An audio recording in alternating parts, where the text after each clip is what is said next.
Zé Esteves explode de raiva ao descobrir que Timóteo ficou com todo o dinheiro enviado por Tieta. Revoltado, acusa Elisa e Timóteo de serem ladrões e decide deixar Perpétua encarregada de resolver a questão. Antes de sair, Tonha implora para que a família evite conflitos. Perpétua, determinada, informa Timóteo que pretende procurar Tieta e durante o encontro revelará todas as mentiras que lhe contou para conseguir dinheiro. Ela afirma que Tieta ficará especialmente satisfeita ao descobrir que tem sustentado por 5 anos um suposto sobrinho que, na verdade, viveu menos de 1 ano. Timóteo rebate, alegando que Perpétua também inventa histórias para arrancar dinheiro da irmã. Ele menciona que Tieta envia recursos para pagar as altas mensalidades do seminário de Ricardo, o filho mais velho de Perpétua, sem saber que o seminário é gratuito. Além disso, recorda que Peto, outro filho de Perpétua, estuda no grupo escolar, mas Tieta acredita estar pagando um colégio particular para ele. Perpétua justifica suas mentiras, dizendo que foram para beneficiar os filhos e não a si mesma. No entanto, Timóteo insiste que seu único objetivo era extorquir dinheiro e a provoca, perguntando por que ela se julga superior a eles. Perpétua reage afirmando que jamais roubou ninguém e sugere que discutam longe dos clientes da loja. Dona Milu comenta com Carmosina que Perpétua ainda está na loja de Timóteo. Observando o semblante de Tonha e lembrando do temperamento explosivo de Zé Esteves, ela deduz que algo grave aconteceu. Carmosina questiona se o problema estaria relacionado ao cheque de Tieta. Nesse momento, Jairo entrega a Carmosina uma caixa enviada por Tieta que ele havia esquecido de entregar. Carmosina nota, como sempre, que a encomenda está em nome de Timóteo. Com ironia, Timóteo sugere que Perpétua vá até São Paulo, invada a caixa postal de Tieta e fique esperando pela irmã. Perpétua, desafiadora, pergunta se ele duvida de sua coragem. Timóteo, porém, rebate, dizendo que duvida que ela encontre Tieta, já que nunca recebeu o endereço da irmã, mencionando apenas o número da caixa postal 4308, usado por ele em apostas. Perpétua aproveita para alfinetá-lo, dizendo que ele perdeu tanto nas apostas que agora precisou roubar dinheiro dos outros. Timóteo promete devolver o montante, mas Perpétua alerta de que não tem escolha, caso contrário enfrentará a ira de Zé Esteves. Ela ainda pergunta com um tom cortante se ele já levou uma surra de cajado. Timóteo pede um prazo para acertar a dívida e Perpétua concede 1 semana. Pouco depois, Carmosina aparece com a caixa de Tieta. Ao abri-la, Elisa fica maravilhada com os vestidos enviados pela irmã. Timóteo, entretanto, já planeja vendê-los às moças da Casa da Luz Vermelha, mas Perpétua intervém, pega os vestidos para si e decide vendê-los para recuperar parte do prejuízo. Determinada, ela avisa Carmosina que a partir de agora, somente ela poderá receber cartas contendo os cheques de Tieta. Mais tarde, Carmosina relata a Dona Milu que Perpétua deu a Timóteo um prazo de 1 semana para pagar o que deve. Dona Milu, intrigada, comenta que não faz ideia de onde Timóteo conseguirá o dinheiro.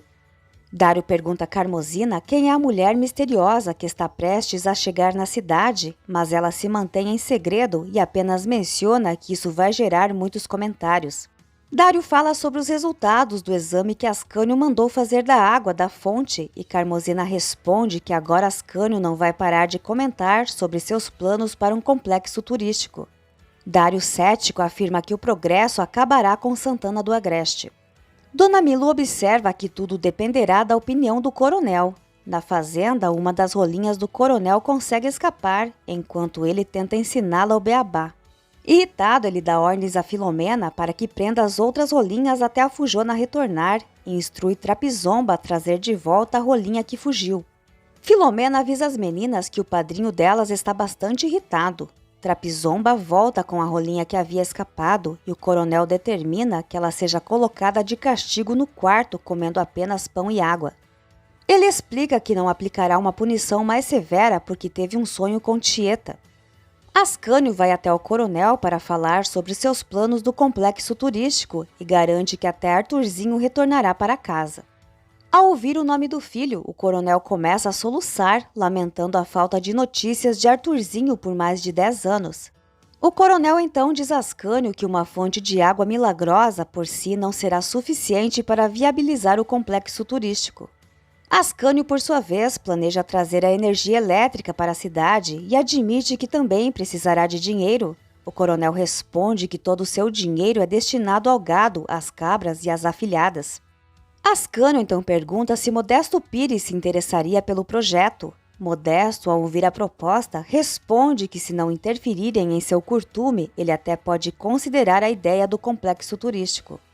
Ascânio sugere que eles podem publicar anúncios nos jornais e procurar sócios, no entanto, Modesto destaca que ainda precisa refletir sobre o projeto. Ascânio, sem pressa, responde que primeiro precisa trazer a hidrelétrica para a cidade e assegura com confiança que Santana do Agreste se tornará uma cidade muito rica. Mais tarde, no bar de seu Chalita, Amintas diz a Ascânio que Modesto Pires não vai investir no projeto. Osnar, por sua vez, comenta que Tieta pode se interessar em investir na ideia. Enquanto isso, Timóteo insiste para que Elisa peça mais dinheiro a Tieta, mas ela se recusa. Irritado, Timóteo manda Elisa parar de se maquiar, pois logo ela vai dormir. No entanto, ela responde que faz isso para agradar o marido. Mesmo assim, Timóteo rejeita os carinhos da esposa, preocupado com o pagamento de Perpétua. Carmosina então escreve uma carta para Tieta, relatando sobre a briga na casa dos parentes e explicando que não pode deixar que Perpétua prejudique sua amiga Elisa. Bafo de Bode, por sua vez, dorme em um circo abandonado e provoca Timóteo quando ele passa. Timóteo, desesperado, pede dinheiro emprestado a Modesto Pires, prometendo pagar juros, e Modesto promete refletir sobre o pedido.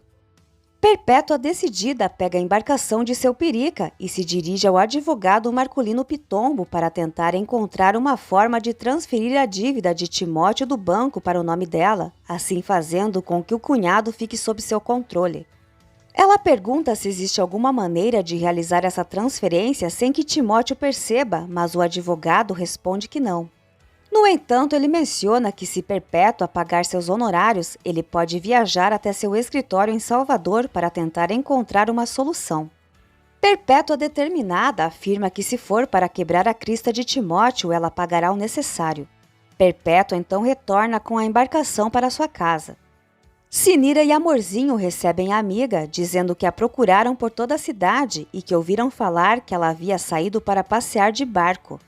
Perpétua responde que foi a negócios. Modesto Pires vai até Perpétua para pedir um conselho sobre a possibilidade de emprestar dinheiro a Timóteo. Ela o aconselha a não fazer o empréstimo, enquanto Amorzinho e Sinira escutam toda a conversa escondidas. Mais tarde, Modesto comunica a Timóteo que não poderá emprestar o dinheiro. Elisa oferece o remédio ao marido e menciona que Modesto Pires foi visto saindo da casa de Perpétua. Timóteo então deduz que foi Perpétua quem orientou Modesto a não emprestar o dinheiro. Em uma confissão, Perpétua fala mal de Timóteo para o padre. Sinira comenta com Amorzinho que com a história do complexo turístico, Santana do Agreste vai se encher de homens. Amorzinho espera que sejam homens respeitáveis e comenta sobre a forma como seu Chalita a olha. Padre Mariano aconselha Perpétua a escrever uma carta para Tieta e contar tudo o que aconteceu. No entanto, ela se recusa, dizendo que não quer incomodar a irmã com as atitudes de Timóteo e que resolverá o problema por conta própria. Carmosina entrega sua carta a Jairo para que envie com urgência para Tieta. Em São Paulo, Tieta recebe a carta.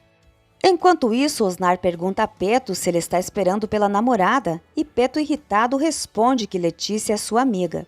Amorzinho e Sinira passam por Amintas, Chalita e Osnar no bar, e Osnar comenta que o povo diz que desde que Amorzinho ficou viúva, nunca mais pendurou roupas íntimas no varal.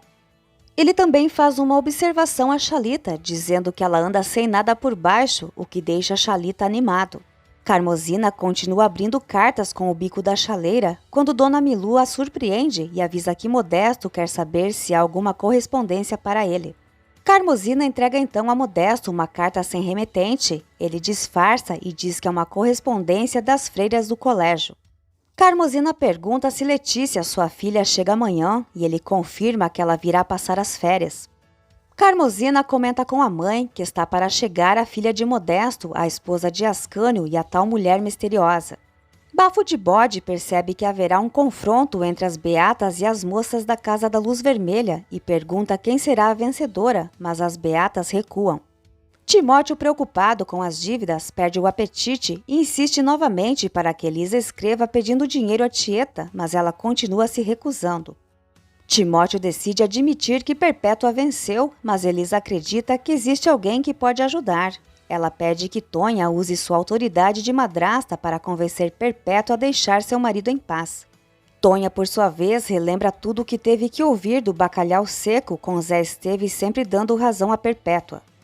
Elisa insiste para que sua mãe faça isso por ela. Perpétua e suas amigas já estão a caminho da missa, quando Tonha aparece pedindo para conversar com Perpétua. Perpétua se surpreende com a ousadia de Tonha e em seguida Tonha pede que Amorzinho e Sinira sigam para a igreja. Perpétua então questiona o que Tonha deseja e Tonha exige que Perpétua pare de interferir na vida de Timóteo. Perpétua, visivelmente confusa, diz não compreender por que Tonha se importa tanto com Timóteo. Tonha, por sua vez, explica que isso se deve a Elisa. Ela questiona como Perpétua pode ser tão egoísta, especialmente considerando que sua irmã está enfrentando uma situação tão difícil. Perpétua, por sua vez, indaga se essa seria uma justificativa para roubar e Tonha, convicta, responde que Timóteo acabará pagando. No entanto, Perpétua questiona quando e de que maneira ele será capaz de pagar a dívida no banco se ele voltará a roubar o dinheiro de seus filhos e do sogro. Tonha então critica Perpétua, dizendo que ela deveria sentir vergonha de se passar por piedosa. Perpétua defende que está apenas sendo justa e que aqueles que cometem erros precisam assumir as consequências, pois essa é a lei de Deus. Tonha, em tom de reprovação, pede para que Perpétua não use o nome de Deus para justificar suas ações cruéis. Perpétua acusa Tonha de ser fraca, assim como Timóteo, lembrando que ela brincava de boneca até depois dos 20 anos. Ela ressalta que acompanhou o crescimento de Tonha em sua casa e a repreende por se fazer de forte diante dela. Decidida, Perpétua se prepara para ir à missa, mas Tonha a impede, dizendo que só vai embora quando Perpétua prometer que não causará mais mal a Timóteo. Perpétua, no entanto, insiste em sair e Tonha agarra seu braço. Perpétua, furiosa, grita para ela soltá-la. Nesse instante, o padre chega com Amorzinho e Sinira. O padre exige que as duas parem de brigar. Perpétua pergunta, olhando para o retrato de Cupertino, se ele considera justo que alguém entre na casa deles e tente atacá-la. O padre pergunta se foi Tonha quem fez isso, e Tonha, chorando, responde que Perpétua merece isso e muito mais, saindo em prantos. Amorzinho pergunta a Perpétua se Tonha a machucou, e Perpétua, fingindo chorar, diz que a machucaram em sua alma, pois sempre a ajudou e foi atacada em troca.